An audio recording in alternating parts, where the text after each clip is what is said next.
Hi friends, आप सभी कैसे हैं। उम्मीद करती हूँ आप लोग बहुत अच्छे होंगे। दोस्तों, हम पढ़ रहे थे नाटक नाटक वो भी जो यूजीसी नेट के पाठ्यक्रम में लगा हुआ नाटक है। दोस्तों, हम नाटक को कवर करने का कार्य कर रहे थे। हम जो है कि पढ़ रहे थे लक्ष्मी नारायण लाल द्वारा रचित नाटक सिंदूर की होली। आपसे पूछा जाएगा सिंदूर की होली कैसे नाटक है, तो आप बताइएगा समस्या प्रधान नाटक है।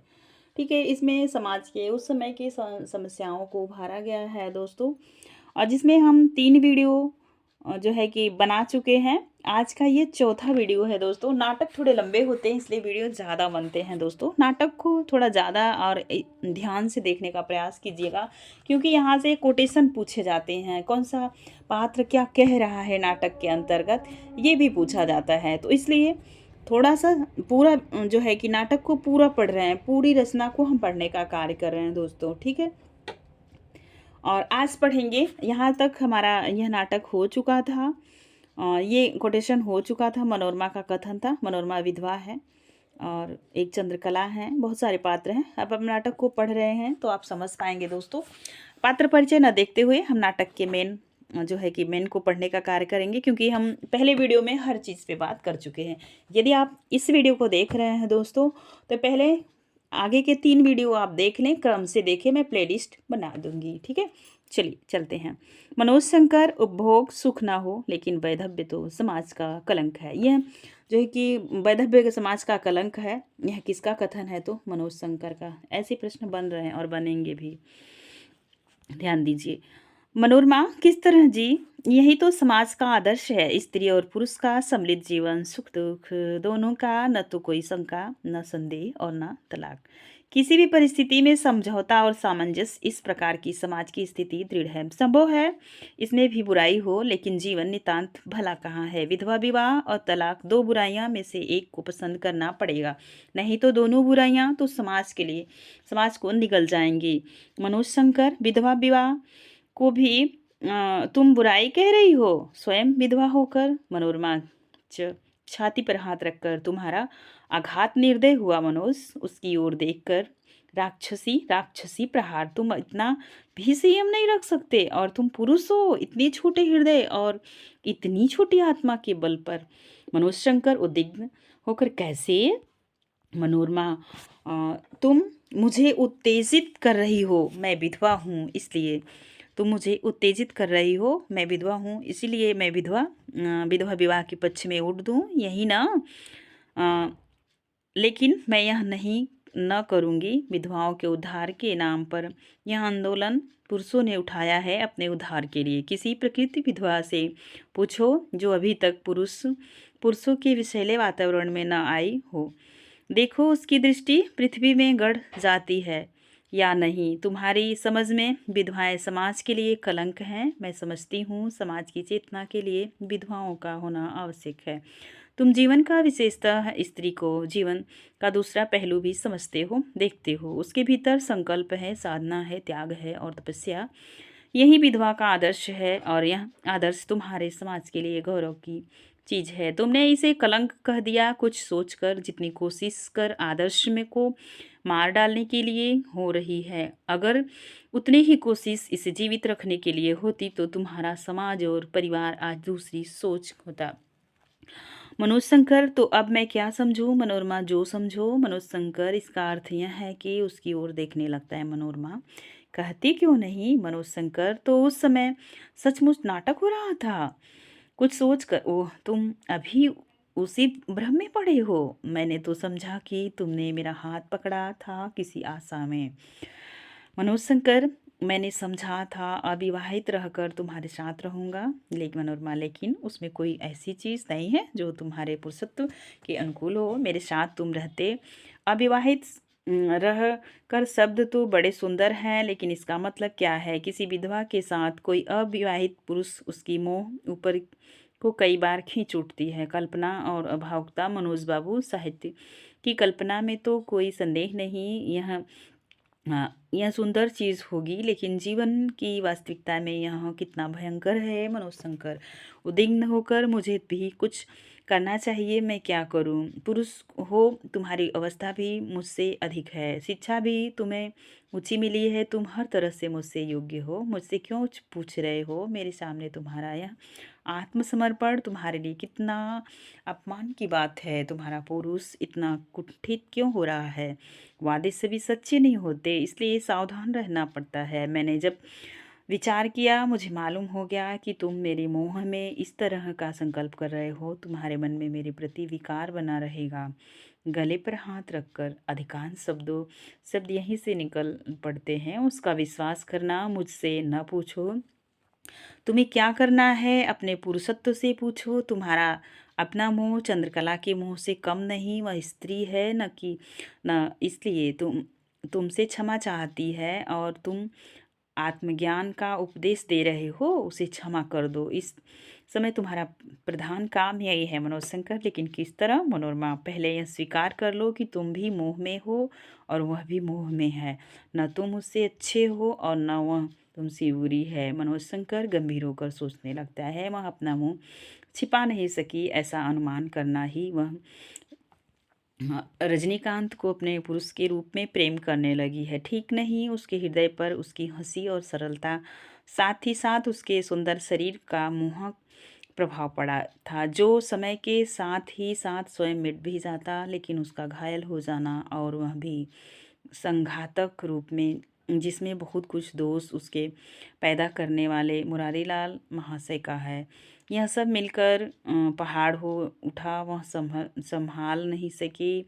बहुत कुछ बुराई तो मुझे चित्र से हुई। शिव ने जैसे विष पचा लिया, उसी तरह तुम भी इस बुराई को पचा लो। इससे तुम्हारा पुरुषत्व दमक उठेगा। मालूम होता है आज रही है, रास्ते में यह सब हो जाए। तुम लोग लौटो नए जीवन और नई आशा के साथ। मनोज चुपचाप उसकी ओर देखने लगता है। चंद्रकला 2 कदम बढ़कर रुक जाती है। मनोज घूमकर उसकी ओर देखता है, उखड़ते हुए शब्दों में, चलो कब की आई हो, आओ चले। आगे बढ़कर उसका हाथ पकड़ लेता है। दोनों उसी तरह साथ हाथ पकड़े हुए बंगले के बाहर निकल जाते हैं। मुरारीलाल का प्रवेश होता है। मुरारीलाल, तुम्हारा यहाँ आना मंगल हुआ, मैं अब बच जाऊंगा। मनोरमा, क्या है? जैसे नींद एकाएक टूट गई हो। मुरारीलाल, तुमने वह कर दिखाया जिसकी मुझे आशा नहीं थी। तुम देवी हो, आपने कुछ सुन लिया क्या? मुरारीलाल, कुछ नहीं, सब सुना है। 10 वर्ष का आग शायद अब बुझेगी तुम्हारी असली रूप में। मैंने आज देखा है मनोरमा। मैं अपनी प्रशंसा नहीं चाहती। मुझे से जिस किसी का जो उपकार हो जाए, विधवा जीवन तो केवल सेवा और उपकार का है। सिंदूर की होली में आगे बढ़ेंगे। मुरारीलाल, तुम सचमुच देवी हो। मनोरमा क्षुब्ध होकर चुप भी रहिए। इस कारण की विशेषण बहुत कुछ उपहास के लिए। मैं पूरी तरह से स्त्री, विधवा स्त्री बन सकूं, जो हूँ वह हो सकूं, यही बहुत है। मुरारीलाल, कल जाना तुम्हारा निश्चय रहा। कुछ और रुक जाओ, तुम्हारी मदद से शायद एक बार मैं जी नहीं इस मनोरमा जी नहीं, इस प्रकार मेरी शक्ति चली जाएगी। हमारी सेवा जब होने को होगी, हो जाएगी। मनोरमा का प्रस्थान। मुरारीलाल बाहर बरामदे में कुर्सी पर बैठते हैं। माहिर अली का प्रवेश। माहिर अली, क्या हाल है जी? माहिर अली, शायद बच जाए। सिर पर हाथ रखकर, यही एक घाव 3 इंच लंबा और आधे इंच चौड़ा है। उन सब ने तो चाहा था जान से मार डालना। 24 निशान लाठी की कुल है। मुरारीलाल, बहुत है, ऐसा काम करा दिया इसने। माहिर अली, उसकी चोट देखकर मुझे चक्कर आने लगा, लेकिन उसके मुंह पर तब थी मुस्कुराहट थी। मुरारीलाल, मुस्कुराहट थी? माहिर अली, उस दिन की तरह नहीं। इतनी चोट और दर्द, लेकिन उसके सफ़ेद दांत अब भी जैसे निकल पड़ना। राय साहब मिलना चाहते हैं। मुरारीलाल, अब हरगिज़ नहीं, मैं बदनाम हो जाऊंगा इस तरह, और मैं तो उसका मुख देखना नहीं चाहता। माहिर अली, हरनंदन कह रहे थे आपने जो कहा था, शायद 40,000 10,000 दोस्तों पहले लिया था उसके पिता को मारने के लिए। 40,000 ये 50,000 रुपया, ठीक है, याद रखिएगा। मुरारी लाल गहरी चिंता में पड़ जाता है। मैं तो कह दिया साहब ऐसे रुपए पर लात मारते हैं। एक कह दिया लात मारते हैं। 40,000 माहिर, मैं समझा नहीं, मैं समझ नहीं पाता। कहो ना, इसमें कोई बुराई है ले लेने में? और भी एक लुटेरे और हत्यारे से। माहिर अली उनकी ओर विस्मय से देखता है। आओ हरनंदन को धीरे धीरे तो लाओ, शायद झूठ। हाँ आओ, लिवाओ। हरनंदन को अकेले समझते हो ना माहिर अली? मैं तो यहाँ नहीं कर सकता। उस बच्चे की हालत अभी तक बेहोश है। इसका रुपया निकल जाना, मुरारी लाल कहते हैं, इसका रुपया निकल जाना रजनीकांत के लिए भी अच्छा होगा। कुछ सोचकर अच्छा नहीं। अच्छा, आप अपने लिए नहीं, तुम्हारे ही बात सही, रजनीकांत के लिए यह रुपया उससे ले लिया जाए। मरने की कोई संभावना है नहीं। उसे यह सारा रुपया उसे दिया जाएगा। माहिर अली, मैं जाता हूँ, लेकिन मेरी राय में मुमकिन है वह मर जाएगा, मर जाए। मुरारी अली, मरना होता तो कल शाम को की चोट से अब तक मर गया होता। मैं समझता हूँ इससे बढ़कर उस बेईमान की कोई दूसरी सजा दी नहीं जा सकती। तुम क्यों नहीं समझते? इसी रुपये के बल पर वह आनरेरी मजिस्ट्रेट हुआ, राय साहब हुआ। उसका जहर इसी तरह निकलेगा। मैंने सोच लिया, उसमें कोई बुराई नहीं है। तुम आओ माहिर अली। मैं जाऊंगा, लेकिन इसका नतीजा मुरारी लाल, उसकी जान का खतरा तो नहीं है ना माहिर अली? वह चारों ओर से घेर घेर कर मारा गया है। जान का खतरा हो सकता है। आज अदालत में छोटा बड़ा सब किसी ने उस बेईमान को गाली दी है मुरारी लाल। ठीक है, उसको कई ओर से सजाएं मिले। आओ खड़े हो। क्यों हो? माहिर अली का प्रस्थान। मुरारी लाल भीतर जाता है। ठीक है, तीसरा अंक दोस्तों आज शुरू हो रहा है। कोशिश रहेगी कि ख़त्म कर दिया जाए।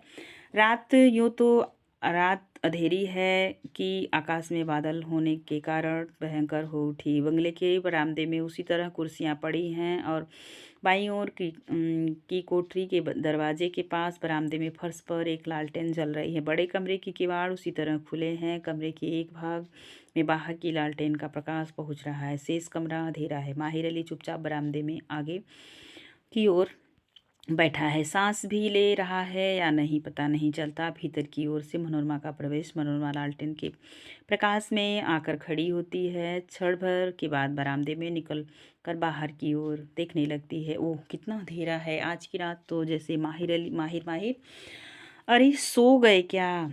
माहिर, नहीं, सो नहीं रहा। क्या मनोरमा, क्या कर रहे हो? इस तरह बुलाने पर भी नहीं बोलते। माहिर अली, आज की रात परलय है, किसी को बोलना नहीं चाहिए। यहीं बैठे बैठे आप झपकी आ गई। बड़ा डरावना सपना देखा है। अभी अभी दो काले आदमी शैतान की तरह खौफनाक, इससे भी ऊंचे थे। हाँ, इससे भी ऊंचे। काले लंबे लंबे दांत ओठ से बाहर हो गए थे। बड़े बड़े बाल। डर कर चारों ओर देखता है। हाथ उठाकर ऊपर से नीचे की ओर धीरे धीरे खींचता है। यही मेरे सामने उतर पड़े। मेरा हाथ पकड़कर दायां हाथ आगे की ओर बढ़ा दिया। खींचने लगे। मैं घबरा कर जाग पड़ा। मालूम हो रहा है जैसे इधर चारों ओर भूत घूम रहा है। मनोरमा, माहिर अली, शायद उसे ले जाने के लिए दूत आ गए। चला भी गया होगा। क्या कह रहे हो? माहिर अली, उसकी बोली बंद हो गई। उस घर का चिराग आज बुझ रहा है। आज ही तक उसका दुनिया का नाता था। मनोरमा एकाएक नीचे उतरकर बाहर की ओर निकल जाती है। हाँ हाँ, क्या कर रही हो?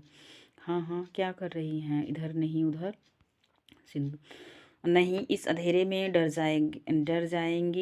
जाएंगी। कहा मानिए, डर जाएंगी। आप लोग तो कुछ मानती ही नहीं।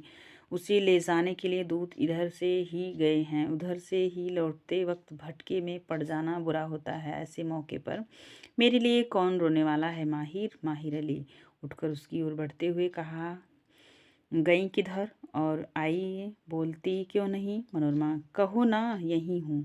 माहिर अली, आप डरती नहीं हैं? मनोरमा, नहीं, किस लिए डरूं मैं भला? मुझे ज़िंदगी लेकर क्या करना है? माहिर अली, यह देखिए, आसमान की ओर लूक फूटा है। ओह, कितना बड़ा सारा आसमान उजेला हो गया है। मालूम हो रहा है मर गया है। लौट चली। आह आह। मनोरमा, क्यों शोर कर रहे हो जी? माहिर अली, उन सब के लौटते वक्त आप रास्ते में पड़ जाएंगी मनोरमा। अच्छा तो अगर मेरी उन सब से भेंट हो जाएगी तो मैं उसे जाने न दूंगी, पकड़ कर रख लूँगी। माहिर अली किसे? मनोरमा उसी लड़के को, रजनीकांत को। अब आप ध्यान दीजिएगा कि मनोरमा रजनीकांत से प्रेम करती थी दोस्तों, ठीक है। उसे उसके पिता ने ही मरवाया था पैसे लेकर। बहुत दुखी है माहिर अली। उसको किस तरह मर जाने वाले को कभी किसी ने पकड़ कर रखा है? मनोरमा देखो, तंग ना करो, आओ मुझे यहीं खुले आकाश के नीचे रहने दो, मुझे कुछ नहीं होगा, तुम ना डरो। माहिर अली अच्छा आप यहीं रहिए तो मैं जाकर बैठ आगे डॉट डॉट, आगे ना बढ़िएगा, आगे बढ़ने में डॉट डॉट। माहिर अली लौट कर बरामदे में खंबे के पास बैठता है। बाहर की ओर से मनोज शंकर और चंद्रकला और का प्रवेश। चंद्रकला आगे बढ़कर कुर्सी पर बैठ जाती है। मनोज शंकर खड़ा होकर माहिर अली की ओर देखने लगता है। आगे बढ़कर लालटेन उठाता है और उसे माहिर अली के मुंह के सामने कर देता है। मनोज शंकर अरे तुम रो क्यों रहे हो? माहिर अली घुटनों में अपना मुंह छिपा लेता है। रोशनी नहीं है न जी, नहीं। लालटेन अलग रखते हुए लेकिन तुम रो क्यों रहे हो? माहिर अली दुनिया किस्मत को रोती है, मैं भी रो रहा हूँ। चंद्रकला सीधे क्यों नहीं कहते, क्या बात है? माहिर अली चंद्रकला की ओर देखते हुए इधर राय साहब भगवंत सिंह ने 40,000 दिया है साहब को। उधर अस्पताल से खबर आई है कि उसकी हालत ख़राब हो गई है, मौत के वक्त का बयान लेने फ़ौरन आइए। किसी तरह नोटों का पुलिंदा गोल कमरे की ओर हाथ उठाकर भीतर फेंक कर चले गए। सीधा टेढ़ा यही है और इसी पर मैं रो रहा हूँ। चंद्रकला घबरा कर उठती है, तेजी से सांस लेकर गई बाहर, फिर सिर हिलाती है, फिर वहाँ एकाएक बैठकर ऊपर छत की ओर देखने लगती। मनोज शंकर सन्न होकर धरती की ओर देखते हुए 40,000 और 10-50,000 उसकी मृत्यु का मुआवजा तो ले लिया गया, अब कानून और व्यवस्था का अभिनय होगा।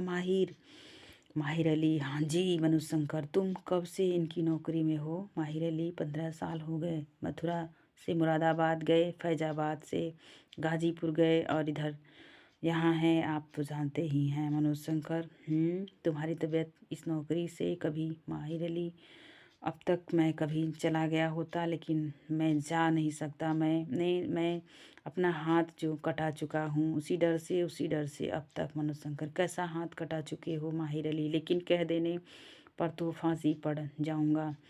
मनोज शंकर फांसी पड़ जाओगे? माहिर अली जी हाँ साहब तो यही कहते हैं और इसीलिए। मनोज शंकर की ओर देखते हुए 10 वर्ष बाद बीत गया, अभी किसी को पता नहीं चला। मैंने मनोज शंकर कहो यहाँ कोई नहीं है। माहिर अली आप है ना, आप ही से तो सहम कर सहसा चुप हो जाते हैं।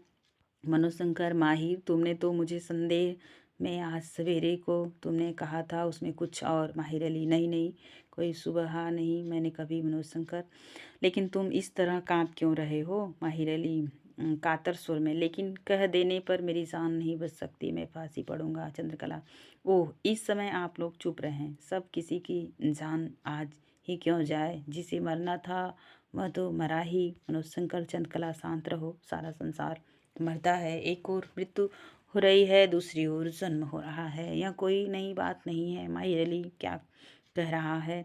जीवन का रहस्य उसमें है, उसे सुनो। चंद्रकला उद्विग्न होकर उठती है और भीतर चली जाती है। कहाँ सुनो चंद्रकला? नहीं मैं सा रही हूँ, अब सो रहूँ। मनोज शंकर ये तुम्हें नींद आएगी? चंद्रकला यह ना पूछो, नींद कैस ऐसी आए जो कभी टूटे ना।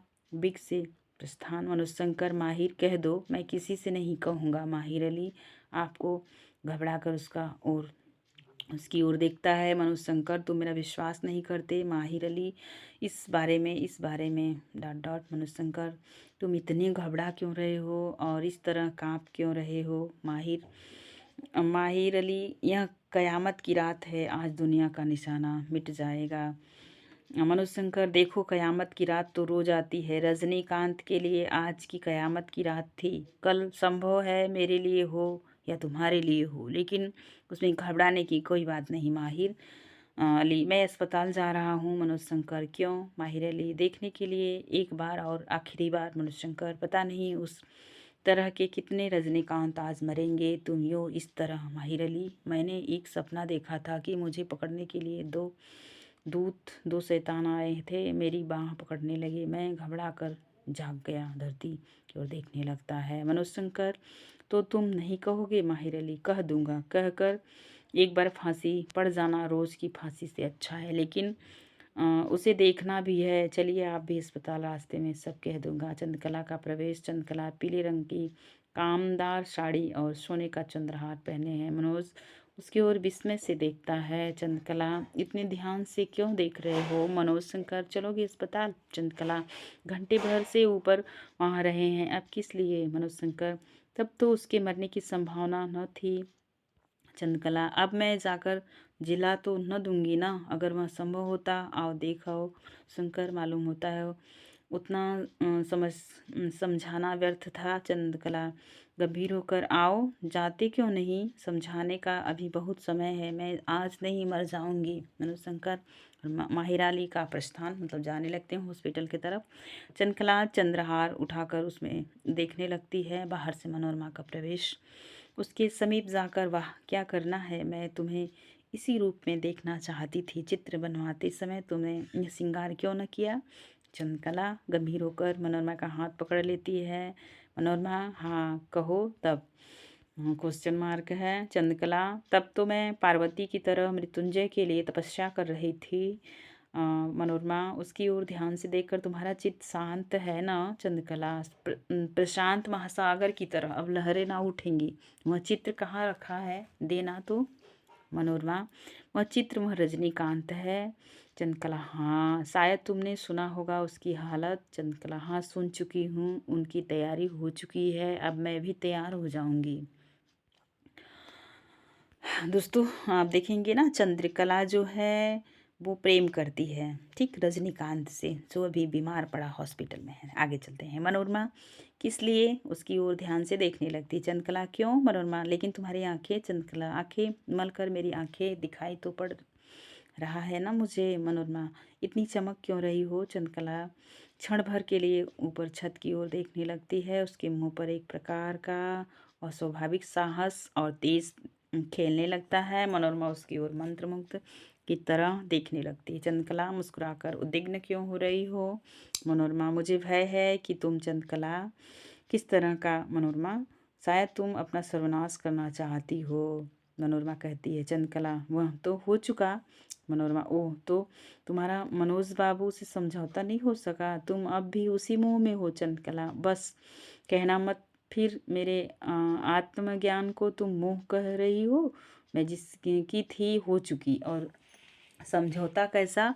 आग और पानी का समझौता कैसा? मनोज सब तरह से योग्य है, लेकिन उनके भीतर एक प्रकार का संदेह, एक प्रकार का अंधकार है जो मैं समझ नहीं सकती। वे स्वयं अपना विश्वास नहीं कर कर सकते। प्रयत्न उन्होंने भी किया और मैंने भी, लेकिन हम दोनों असफल रहे। मनोरमा हूँ, लेकिन यह अंग्रेजी विदेशी भावेश प्रथम दर्शन का प्रेम हमारे देश में चल नहीं सकता। चंद्रकला, राम और सीता का, दुष्यंत और शकुंतला का, नल और दमयंती का, अज और इंदुमती का प्रेम प्रथम दर्शन में ही हुआ था।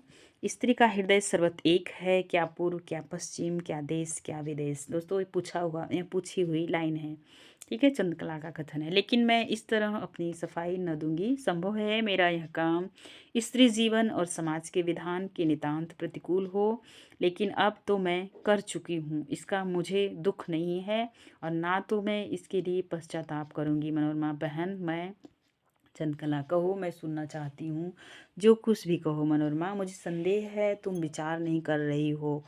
चंद्रकला, मनोरमा, तुम्हारा आदर्श मेरे सामने है। तुम 8 वर्ष की थी, अथवा मनोरमा, ध्यान दीजिए, चंद्रकला कह रही है कि मनोरमा से, मनोरमा, तुम्हारा आदर्श मेरे सामने है। तुम 8 वर्ष की अवस्था में विधवा हुई थी, और मैं आज 20 वर्ष की अवस्था में विधवा हो रही हूँ। तुम्हारा निभ गया और मेरा नहीं निभेगा, ठीक है, ध्यान दीजिए। मनोरमा ओठ पर उंगली रखकर, लेकिन मेरा विवाह भी हो चुका था। चंद्रकला, तो विवाह तो मेरा भी हो गया। 1000 2000 आदमी भोजन ना कर सके, 10-20 बार शंख ना बजा, थोड़े से मंत्र और श्लोक ना पढ़े गए, यही ना? मनोरमा, तब विवाह कैसे हुआ? चंद्रकला मुस्कुराकर, विवाह की कई प्रणालियां हैं, हमारे ही यहाँ पर पहले प्रचलित थी, अब जरूर रुक गई हैं, लेकिन खैर मेरा तो हो गया जी। जीवन में चिंता करने को बहुत कुछ है, यह यहीं भी रहेगा, एक यहीं भी रहेगा। बहन सावधान होने की ज़रूरत है चंद्रकला। उसे दोनों हाथों से पकड़कर मनोरमा, मैं तो विचार करना चाहती थी, जानती ही न थी, तुम्ही ने तो सिखलाया, और अब अधीर क्यों हो रही हो? तुम्हारा आदर्श क्यों केवल तुम्हारा रहे, मेरा भी हो, मुझे भी उसी आदर्श में जीने दो मनोरमा। मेरा आदर्श तो वैधव्य है, जो अपने वश की बात नहीं, लेकिन तुम क्यों अपना जीवन बिगाड़ रही हो? मैं यही तो नहीं समझ पाती चंद्रकला। इधर देखो, मजबूरी मेरे लिए भी है, तुम्हारी मजबूरी पहले सामाजिक और फिर मानसिक हुई, मेरी मजबूरी प्रारंभ में मानसिक हो गई। तुम इस विचार में पड़ गई हो कि मेरा निर्वाह कैसे होगा। रोज रोटी और कपड़े के प्रश्न को लेकर स्त्रीत्व का मर्यादा बिगड़ गया। हमारा स्त्रियों का निर्माण भी उन्हीं उपकरणों से हुआ है जिनसे पुरुष का हुआ है, लेकिन तब भी हम पुरुषों की गुलामी में सदैव से चली आ रही हैं। हमारे भीतर कभी संदेह नहीं पैदा हुआ। ऐसा क्यों? पुरुष की चार हाथ की शेष में ही हमारा संसार सीमित है। बहुत बड़ी बात है दोस्तों, ध्यान दीजिएगा। पुरुषों ने स्त्री को कमजोरी को उसका गुण बना दिया और वह उसी प्रसन्न सदैव के लिए आत्मसमर्पण कर बैठी। दूसरों की रक्षा में हम अपनी रक्षा नहीं कर सके चुप होकर वेग के साथ लेने लगती है, दोनों हाथ से सिर पकड़कर कुर्सी पर नीचे की ओर लटक जाती हैं मनोरमा। उसके पीछे जाकर उसका सिर संभालने लगती है। छोड़ दो शरीर और मन कि इसी कमजोरी के कारण हम संसार से उन्मुक्त वातावरण से खींचकर दीवालों के रंग में जेल में डाल दी गई। मनोरमा, ठहर जाओ, तुम्हारी छाती बड़े जोर से धड़क रही है और सांस भी तेज हो गई है। नहीं नहीं, अभी नहीं, ठहरो। एकाएक कुर्सी से उठकर इस दुर्बलता को आज निकलना होगा। मेरे हृदय में वह हंसी गड़ गई है, मुझे रोना नहीं है। अंगड़ाई लेकर बरामदे के नीचे उतर जाती है मनोरमा। आगे बढ़ती है। कहाँ जा रही हो इस अंधेरे में? चंद्रकला, सूर्य को बुलाने, दीपक से तो यहाँ अंधेरा नहीं मिटेगा। चलोगी? तुम भी चलो ना। मनोरमा, अरे तुम उन्माद हो रही हो। चंद्रकला, छी, उन्माद क्यों होगा? मेरे भीतर आज चिरंतर नारित्व का उदय हुआ है। मेरी चेतना आज मेरे चारों ओर फैल रही है और तुम कहती हो मुझे उन्माद हो रहा है। मैं आज अपने पैरों पर खड़ी हो रही हूँ। मुझे किसी दूसरी पुरुष की सहायता की ज़रूरत नहीं है। रोटी और वस्त्र, मेरी शिक्षा इतनी हो चुकी है कि मैं अपना प्रबंध कर लूँगी। कोई चिंता नहीं है, मेरा वैधव्य अमर रहे। मनोरमा कातर होकर हाथ जोड़ती हूँ, यहाँ आओ आओ, नहीं तो मैं रोने लगूंगी। चंद्रकला, तुम रोने लगोगी? किस लिए? तुम्हें भी कुछ चाहिए क्यों? बाबूजी के 50,000 में से कुछ चाहिए तो आने दो।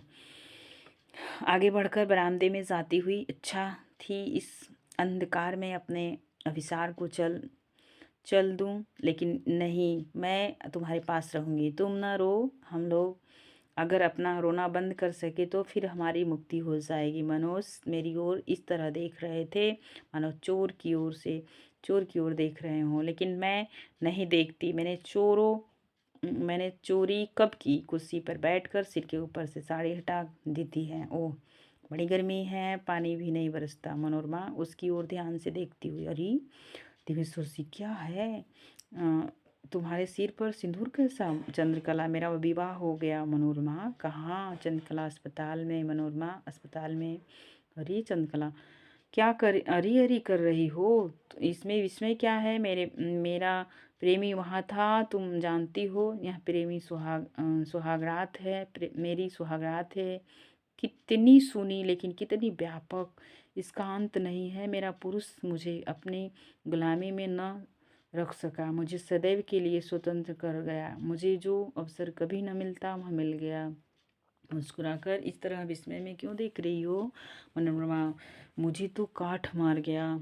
चंद्रकला, लेकिन क्यों? मेरा सिंदूर देखकर उन्हीं के हाथों से लगा है। सिर पर दोनों हाथ रखकर धरती की ओर देखने लगती है मनोरमा।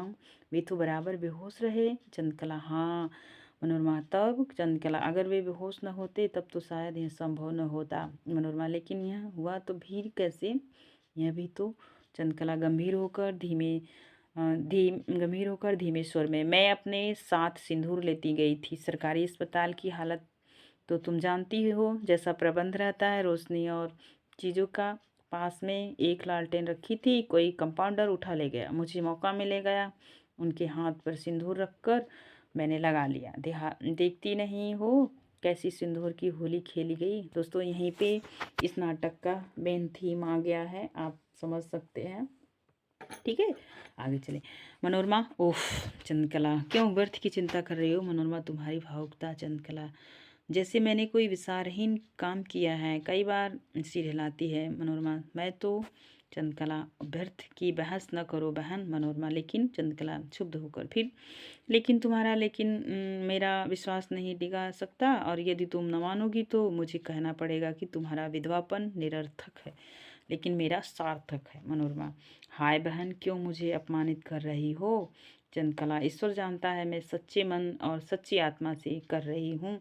मनोरमा, सच्चे मन और सच्ची आत्मा से? हाँ चंद्रकला, हाँ। मनोरमा, तुम क्षोभ में यह? चंद्रकला, मैं बिल्कुल शांत और प्रसन्न चित्त से। मनोरमा, ओह जाने दो चंद्रकला, तुम्हारे मन में मेरे प्रति संदेह रह गया। सुनो मैं क्या समझती हूँ, नहीं तो तुम। मनोरमा, तुम्हारा चित्त स्थिर नहीं है, इस समय चुप रहो। चंद्रकला, चुप तो मुझे रहना है ही। भविष्य में मैं इस विषय पर व्याख्यान न दूंगी। यह रस मेरी आत्मा में भर गया है, यही मेरा संतोष है। पुरुष वली सब तरह से वली रहेगा। मैं द्वंद्व में विश्वास नहीं करती। स्त्री ने स्वयं अपना नरक बनाया है, पुरुष उसके लिए दोषी नहीं। हमने कभी अपनी आत्मा की पुकार नहीं सुनी।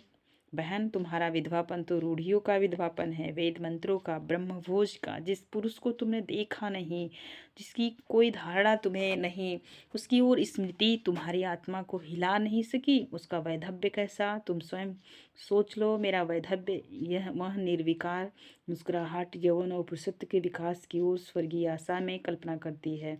25 वर्ष की अवस्था में वह शरीर और वह हृदय कैसा होता, इसलिए कहती हूँ मेरा वैधव्य सार्थक है। मनोरमा विदिग्ध हो उठती है, उसके मुंह पर विषाद और विस्मय के दृश्य आने लगते हैं। कभी तो धरती की ओर और कभी छत की ओर देखने लगती है, आंखें दीवार की ओर गड़ाकर। कई बार सिर हिलाती चंद्रकला की ओर तीखी आंखों से देखती है। एकाएक बाहर निकल जाती चंद्रकला, उठती है, साड़ी का आंचल कई बार हिलाती है, गर्दन टेढ़ी कर कई बार इधर उधर देखती है। बरामदे में आगे बढ़कर बाहर की ओर देखती है और एक सांस लेकर भीतर चली जाती है। थोड़ी देर तक सन्नाटा रहता है। दाएं हाथ में शीशा लेकर चंद्रकला का प्रवेश। चंद्रकला आगे बढ़कर बाएं हाथ से लालटेन उठाकर अपने मुंह की ओर में सीधे में कर लेती है और शीशे में अपना मुंह देखने लगती है। मनोरमा का प्रवेश। मनोरमा, मेरी मुद्रा में आज तुम भावना और विक्षोभ की आंधी में उड़ रही हो। इस समय मेरे शब्द हल्के पड़ेंगे, नहीं तो मैं कह देती कि इस समय तुम्हारा यह शीशा देखना, जिस चीज़ को तुम आत्मज्ञान और चिंतन नारित्व का उदय कर रही हो, वह नहीं है। तुम्हारा वैधव्य तो अमर रहे और तुम अपने ही रूप में रिझती भी रहो। यह क्या है? उस पर लालटेन का प्रकाश डालती हुई, क्यों मनोरमा, तुम्हारा वैधव्य तुम्हारा है, वह तुम्हारा स्वर्ग हो सकता है, लेकिन उसमें समाज की, संसार की क्या आशा है? वेद मंत्र, हवन, शंख ध्वनि, जिनके साथ तुम्हारा समझौता नहीं हो सका, सामाजिक संस्कार के लिए मुहर का काम करते हैं। विवाह हो गया इसकी सूचना और साक्षी का काम करते हैं। तुम अभी भी मुझ पर और सामाजिक रूढ़ियों पर विश्व उगलती रही हो। उसके मूल में तुम्हारा विक्षोभ, तुम्हारी नई शिक्षा, तुम उन पर रीझ गई और आज मरने पर तुम विधवा हो गई। मैं विधवा हुई थी एक बार, मेरे किसी दूसरे वैधव्य की संभावना नहीं हो सकती, क्योंकि अब फिर कभी मेरे विवाह के नाम पर वेद मंत्र, शंख ध्वनि, महाभोज का अवसर नहीं आएगा। लेकिन तुम जो उनके मोह में पड़ गई, केवल एक बार देखकर तुम क्या समझती हो? वैसी हंसी मुस्कुराहट, शरीर की सुंदरता, उसका विकास, आंखों की बिजली और बालों का उन्माद, उस कोटि का इतने बड़े संसार में दूसरा न होगा। और तुम्हारी दानशील प्रवृत्ति वहाँ भी न उलझ जाएगी। मेरे साथ वेद मंत्रों, शंख ध्वनि का सवाल था, इसलिए मैं एक बार विधवा हुई, लेकिन तुम्हारे साथ तो अनेक बार विधवा होने का संभावना है। भावुकता और विक्षोभ के अवसर पर निकले हुए सब संस्कारों की मर्यादा इस तरह नहीं मिटा सकते, और इसीलिए कि आदर्श उनका आधार नहीं होता। परीक्षा की 5 में ढहर भी नहीं सकते। अभी तक कुशल अराजकता संभव है। कुछ समय के लिए अर्थव्यवस्था मिटा दें, लेकिन स्वतः व्यवस्था नहीं हो सकती। स्वतंत्र अस्तित्व आज दिन के नए विचार जो संसार को एकदम स्वर्ग बना देना चाहते हैं, उनमें से एक है। लेकिन इस नए स्वर्ग की कल्पना के मूल में कोई आदर्श नहीं है। हाँ, प्रवृत्तियों की घुड़दौड़ के लिए यह काफ़ी मैदान दे सकेगा। चंद्रकला बस रहने भी दो मनोरमा। क्या सुन लो, तबीयत नहीं चाहती। उसकी ओर देखती हुई, यह न समझना कि मैं केवल शीशे में अपना सिंदूर और सौंदर्य देखती हूँ। मनोरमा, अच्छा चंद्रकला, मेरी व्यक्तित्व, मेरा अपनी इच्छा और प्रवृत्ति। मनोरमा, क्या मतलब? शास्त्र और संस्कार मेरा मत है, मेरी आत्मा को जो स्वीकार है, बस, और कुछ नहीं। मनोरमा, लेकिन आत्मा, आत्मा, हाँ जी, आत्मा अंग्रेजी अर्थ में या संस्कृति? चंद्रकला, क्यों? उसकी ओर देखने लगती मनोरमा, हाथ हिलाकर मैं पूछती हूँ, आत्मा तुम किसी अर्थ में कह रही हो, अंग्रेजी मतलब में या जो मतलब अपने यहाँ माना जाता है? चंद्रकला, मैं तो चुप हो जाती है मनोरमा। अंग्रेजी में आत्मा की भावना अनादि की नहीं है। उसके लिए तो 50-60 वर्ष के जीवन में ही आत्मा कभी कभी 5 बार मरकर जी उठती है। या वे बुद्धि बल से आत्मा को जब तबीयत चाहती है बदल दिया करते हैं। लेकिन हमारे यहाँ आत्मा के साथ इस प्रकार का खिलवाड़ नहीं होता। हमारे यहाँ तो आत्मा अनादि और अनंत है। आजकल के जिन लोगों को अंग्रेजी की ऊंची शिक्षा मिल गई है, हमारे यहाँ वे भी आत्मा को खिलौना बना रहे हैं। वे भी कहने लगे हैं, अपनी पुरानी आत्मा को मार डालो, बदल डालो, नहीं तो कल्याण नहीं होगा। तो तुम भी शायद उसी तरह? चंद्रकला, घबरा कर चुप भी रहो। मनोरमा, आ गया समझ में? चंद्रकला, मैं समझना नहीं चाहती। नहीं नहीं, मुझे न समझाओ, मैं समझूंगी नहीं। मनोरमा, लेकिन यह तो अ, मैंने कह दिया, तुम चुप रहो। मनोरमा, हाँ। चंद्रकला, चंद्रकला उसकी ओर देखकर सिर हिलाती है। अब जब कभी भाग्य से फिर भेंट होगी तो समझा जाएगा। भगवंत के 50,000 के लिए प्रायश्चित कौन करेगा? साथ ही साथ वह भी हो जाएगा। कुर्सी में गिरकर चुप हो जाती है मनोरमा। उसके पास जाकर खड़ी होती है। बाहर मोटर आने की आवाज़ होती है। चंद्रकला चौंक कर उठती है और अपने सिर की साड़ी अच्छी तरह ढक लेती है। मनोरमा हटकर भीतरी कमरे में चली जाती है। मुरारीलाल का प्रवेश। मुरारीलाल का चेहरा उतरा हुआ और आंखें कठोर हो रही हैं। चारों ओर घूमकर देखते हुए चंद्रकला धरती की ओर देख रही है। मुरारीलाल कुर्सी आगे की ओर खींचकर बैठते हैं और उसकी ओर आंखें गड़ाकर दिखने लगते हैं। नहीं सुनाई पड़ता? चंद्रकला उसी तरह धरती की ओर देखती हुई, जो? मुरारीलाल, शाम को गई थी अस्पताल में? बोलती क्यों नहीं? चंद्रकला धीमे स्वर में, जी। मुरारीलाल क्रोध में, बस एक शब्द, जी। मेरे सामने लाज आ रही है और भरे अस्पताल में उसके सिर पर हाथ रखने में, उसके तलवों को सहलाने में लाज नहीं आई थी? दुनिया जान गई कि मेरी लड़की अस्पताल में एक मारे हुए लड़के की सहानुभूति में वहाँ तक खिंच गई थी। मैं कल किस मुंह से कचहरी जाऊंगा? मुमकिन है कलेक्टर सुने तो समझे कि मैं। रुककर उसकी ओर देखने लगता है। चंद्रकला वहाँ से जाना चाहती है। कहाँ चलो? ठहर जा, मैं हरगिज ऐसी बातें बर्दाश्त नहीं कर सकता। अपनी मर्यादा इस तरह मिट्टी में नहीं मिलने दूंगा। अस्पताल क्यों गई थी? किसकी आज्ञा से? चंद्रकला घूमने गई थी मुरारीलाल। घूमकर सारा दिन स्वांग किए रही और शाम को घूमने गई अस्पताल। चंद्रकला तेजी से भीतर निकल जाती है। सुन सुन सुन, नहीं सुनाई पड़ता? अच्छा, उठकर भीतर जाना चाहते हैं। बड़े कमरे में प्रवेश करते मनोरमा कमरे के भीतर से, कहाँ इस तरह दौड़े जा रहे हैं? मुरारीलाल उससे पूछने। मनोरमा, शांत हुजिए, शांत हुजिए। सॉरी, यहाँ पे प्रिंटेड मिस्टेक है। क्रोध को शांत कीजिए, तब नहीं तो कोई और अनर्थ निश्चित है। मुरारीलाल, कोई और अनर्थ? ये तुम अंधेरे में क्यों खड़ी हो? मनोरमा, चले बाहर, मैं कहती हूँ, सुन लें। तब क्रोध उत्तेजना में वहाँ जाना ठीक नहीं है। मुरारीलाल, अच्छा चलो। सिर में बड़ा दर्द है और शायद ज्वर भी हो गया है। मनोरमा, आपको? मुरारीलाल, हाँ। मनोरमा, आज का सारा दिन और रात को भी 10 बज रहे हैं इसी तरह झंझट और उत्तेजना में। मुरारीलाल बरामदे में कुर्सी पर बैठते हुए, हाँ कहो। मनोरमा बरामदे में आगे की ओर खड़ी होकर, उनका चित्त स्थिर नहीं है।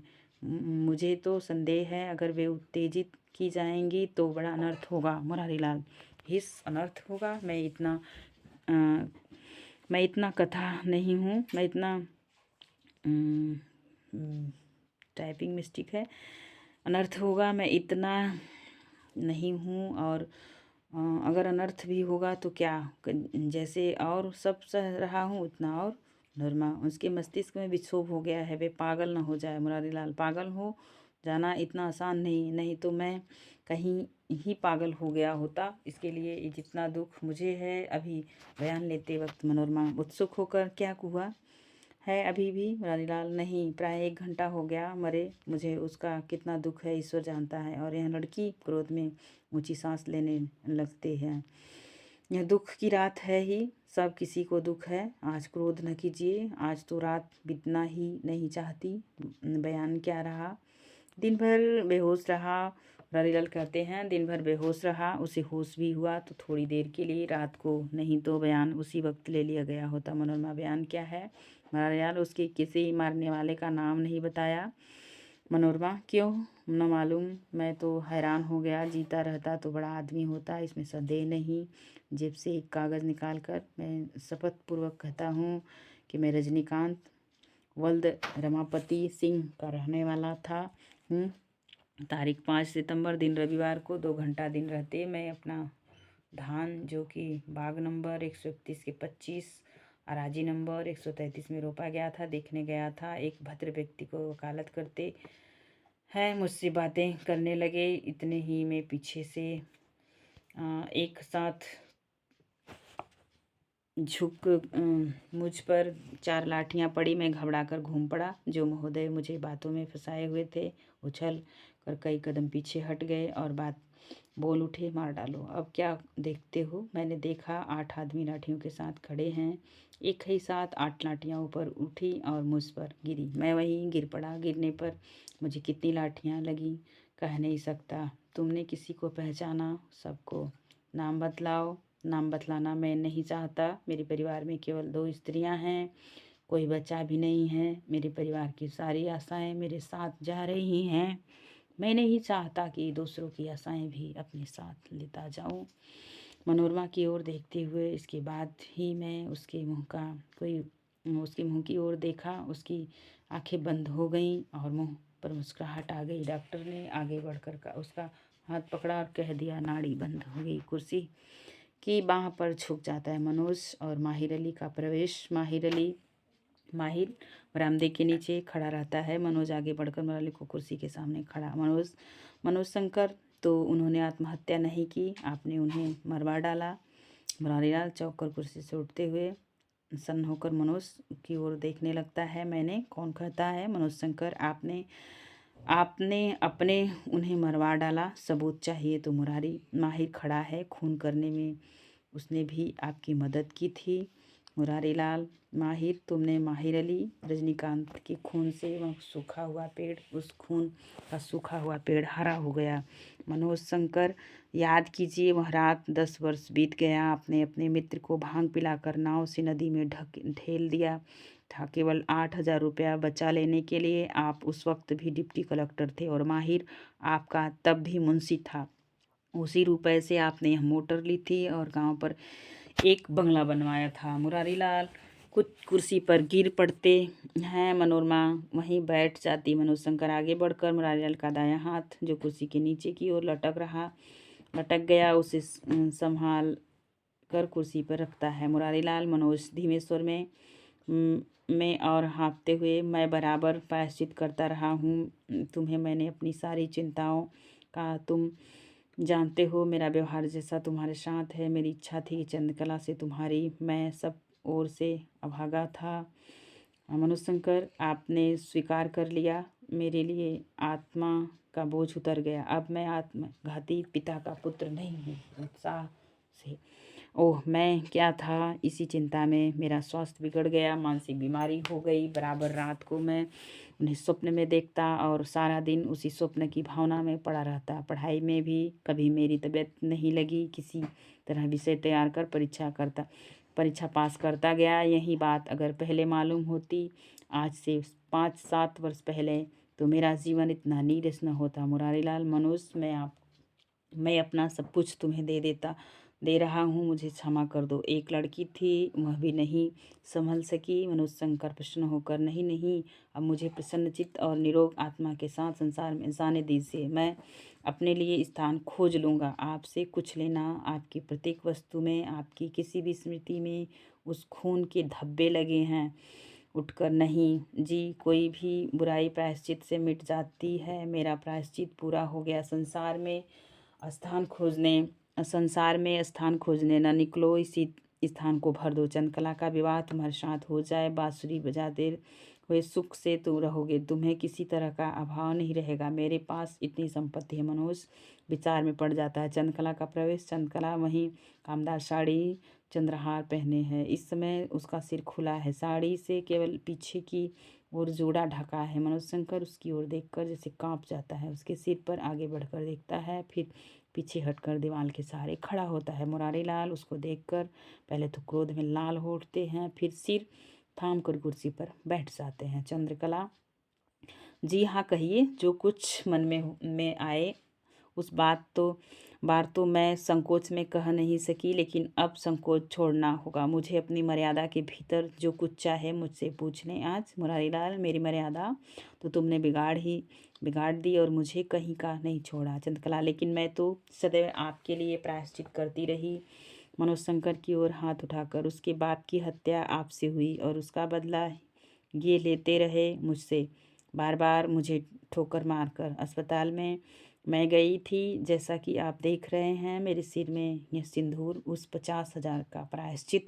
आपने मुझे पैदा किया था। मैं विश्वास करती हूँ मेरा कोई भी काम ऐसा नहीं हुआ जो कि आपके लिए। चुप होकर धरती की ओर देखने लगते हैं। मनोरमा वहीं खड़ी होकर खंबे पर सिर रख देती है। मनोज कुर्ते के नीचे से बांसुरी निकाल कर ओठ पर रखता है। मुरारी लाल, तुम इस वक्त बांसुरी बजाओगे? इस वक्त? मनोज शंकर, बजा दूं, आप लोगों को नींद आ जाए। मुरारी लाल, मेरा सर्वनाश हो गया और तुम व्यंग कर रहे हो। मनोज शंकर, प्रतिफल मिलता है ना, मेरा और रजनीकांत का सर्वनाश भी तो। डांट डांट मुरारी लाल, तुम सब मिलकर उसका फल देना चाहते हो। मनोज शंकर, हम लोगों ने इसके लिए कोई प्रयत्न नहीं किया। संचित कर्म जो चाहते हैं करा डालते हैं, इसमें हम किसी का दोष नहीं है। चंद्रकला, हाँ जी। मुरारीलाल, अब क्या होगा? चंद्रकला, आपने कृपा कर मुझे शिक्षा इतनी दे दी है कि मैं अपना निर्वाह कर सकूं। मुरारीलाल, तुम यहाँ रहना भी नहीं चाहती? चंद्रकला, नहीं, यहाँ रहने पर